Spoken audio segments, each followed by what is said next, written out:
All the signs are there for this man to be the antagonist. I've been saying this shit for years! Be sure to like this video and subscribe to stay tuned and show support for the channel.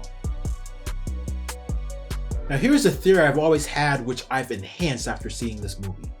I would have made it so that the black dude that we now know as JB, aka William John Bloodworth, to be the physical manifestation of death in their world. Here's why. In the first film, he was the thematic character after Flight 180's explosion, giving Alex and his surviving friends clues on Deff's behavior, where if you cheat Deff, that Deff will come and clean up the mistake by taking the lives that should have never existed. In the second film, the black dude helped Claire and her friends with the message of new life being able to defeat death.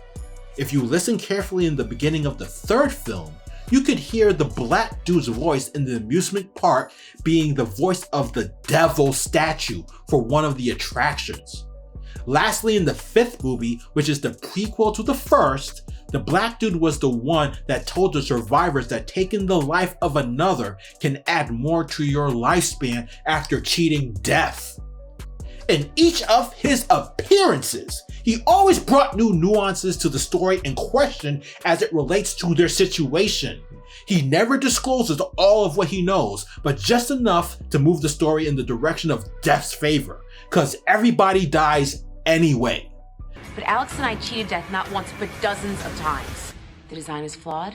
It can be beaten. That's why if I rewrote the film, I would have had Deff be the black dude and introduce him as such, but you never know. Perhaps that's why JB worked in the morgue to learn Deff's rules. Could he have taken the lives and then add them to his own? Could he have applied some of Deff's rules to his own life as insurance, while getting intel and protection from Iris?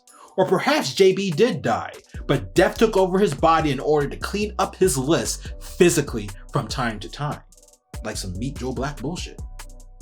With what I said earlier about the father and aunt pleading to Deff to spare their children, this would have been a great way to introduce JB as the physical manifestation of death. Because if you think about it, JB from the looks of it was meant to die after Iris, so Iris was keeping him alive by just living, which protected her bloodline and JB's. Also, Iris noted that JB survived death. But that's only if JB was meant to die before Iris, and I don't think she was referring to the Skyline incident. It does look like originally that JB was to die last, so there was no danger to him for decades. But what if JB was meant to die before Iris and that Deff made a wager and took over his body as a child or later in life? This would make JB's interaction with the cast from the past films make more sense, for JB was Deff incarnate, leading the cast into his hands, because he already had control of JB, who Deff promised he would kill last. After Stephanie and her brother died, JB is the last on the list if he's meant to die after Iris, which seems to be the case. Stories like this are filled with puzzles and many possibilities, and this next video shows exactly how the right puzzles can work together.